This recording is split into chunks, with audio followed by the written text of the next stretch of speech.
an influential American man of the law, dedicated his life to defend Muslims, spends most of his time in the court's corridors.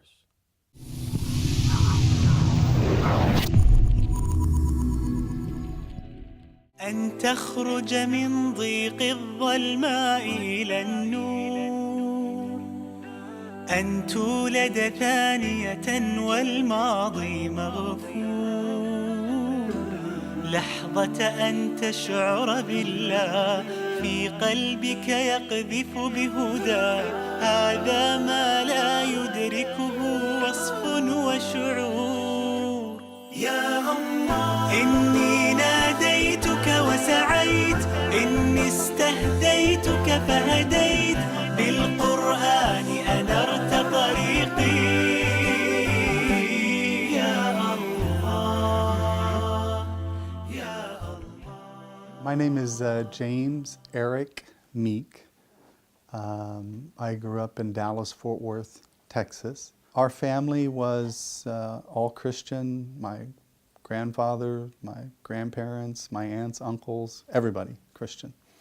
I grew up believing in Christianity, that Jesus was my Savior, and that I had a very powerful experience as a young kid.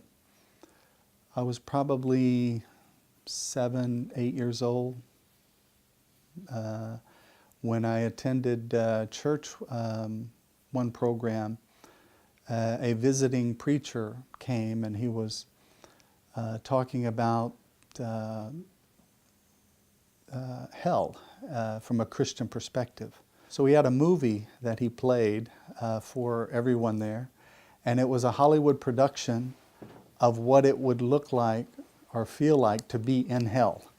So I took the whole next day to go visit every kid in the neighborhood, every one of them, and drag them to church.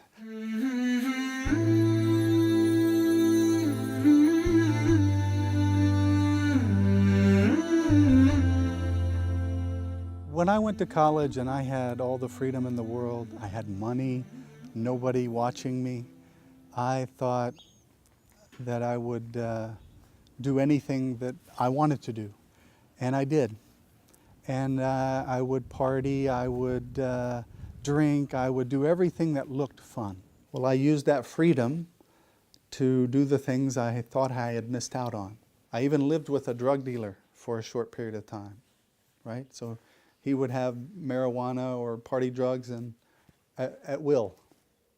We became friends.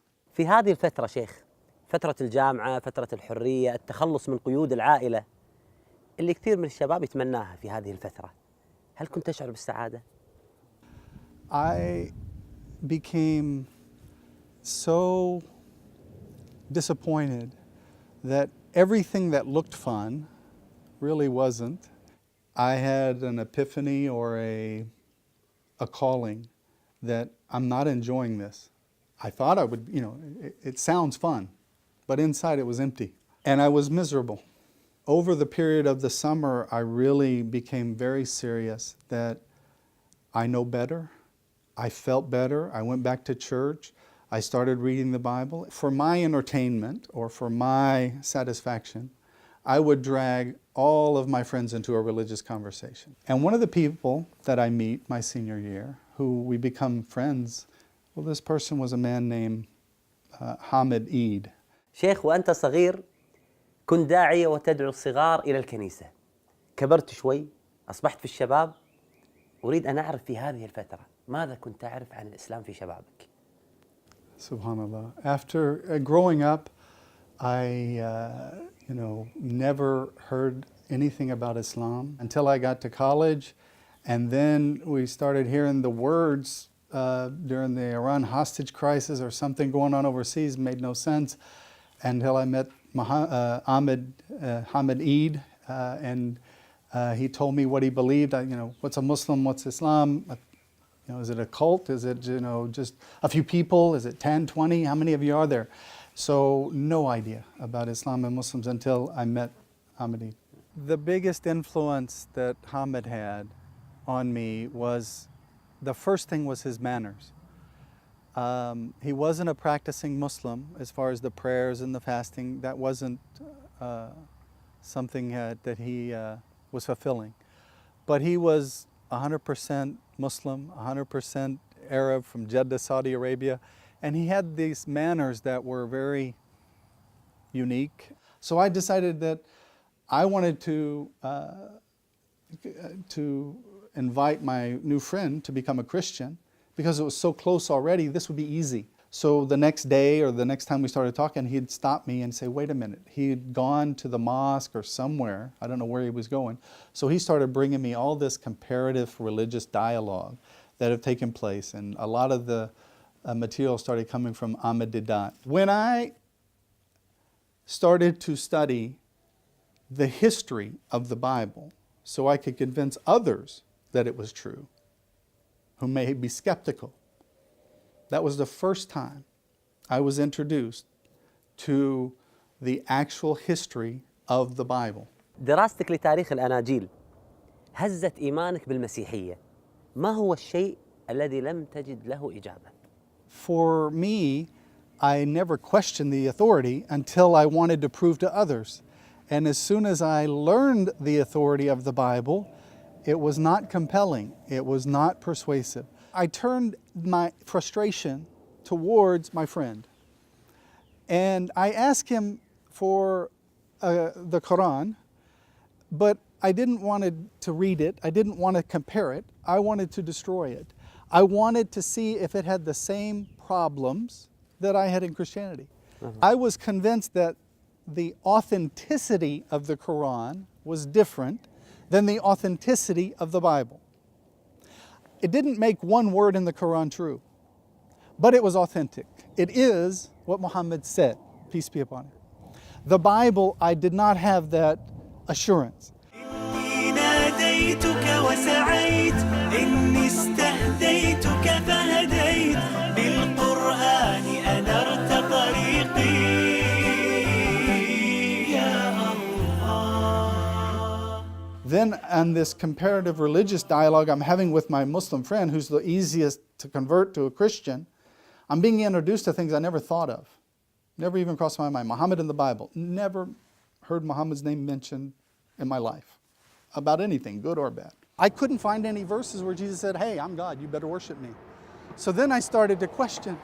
And in the long run, I decided that I was the confused Muslim and he was not the confused Christian, and that Islam was everything I wanted Christianity to be. من خلال رحلتك في البحث عن الإسلام، ما هي الآية التي كشفت لك الحقيقة وعرفتك على الله عز وجل؟ قل هو الله هو أحد الله الصمد لم يلد ولم يولد ولم يكن له كفوا أحد. I know that in the Quran Allah says, glory be to Allah to have a son, He only commands a thing, He says to it be, and it is.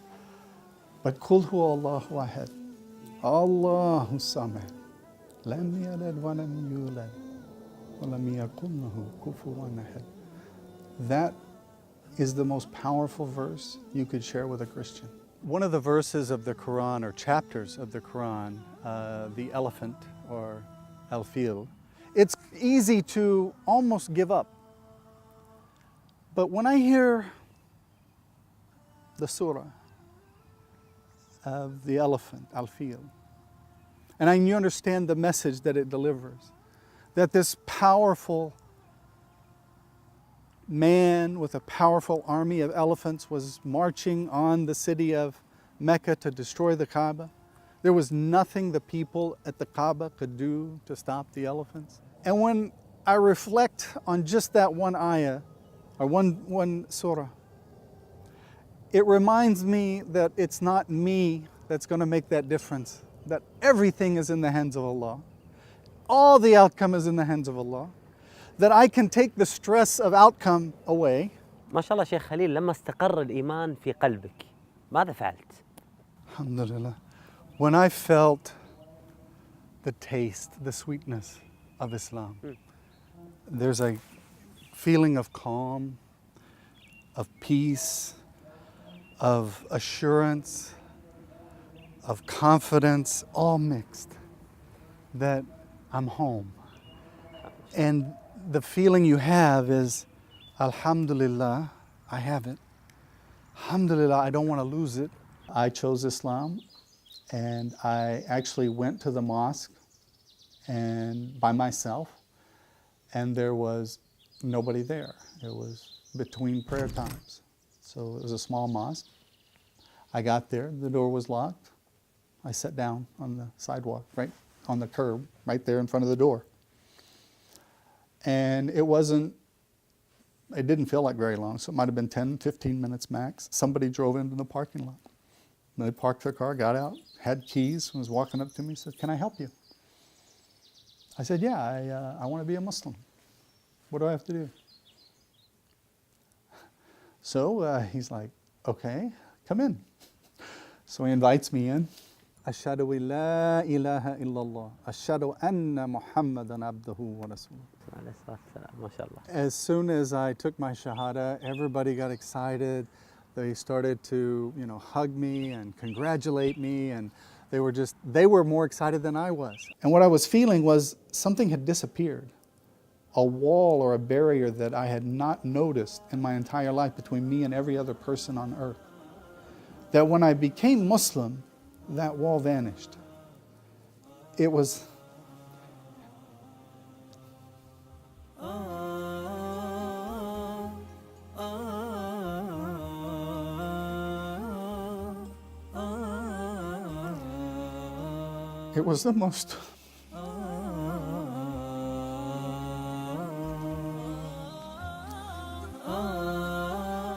the most beautiful feeling that I ever had.